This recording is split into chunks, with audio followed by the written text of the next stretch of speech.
Kumusta mga kaibigan? Sa video na to, ipapakita ko paano i-setup ang Simple WeChat. Una, pindutin ang B sa keyboard. Bubuksan nito ang iyong chat.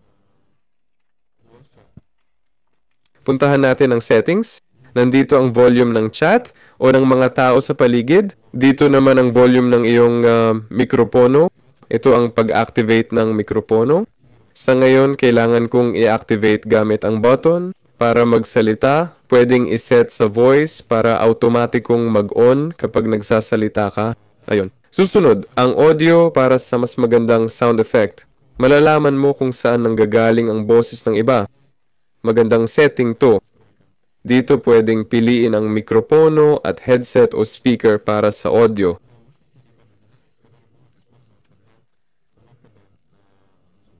Ito ang grupo mo para makausap ang mga kaibigan. Para i-record. Para itago lahat ng chat icons, pindutin ito. O, dito mo pwedeng i-mute ang ibang tao. Yun lang yon. I-subscribe sa channel. Paalam sa lahat.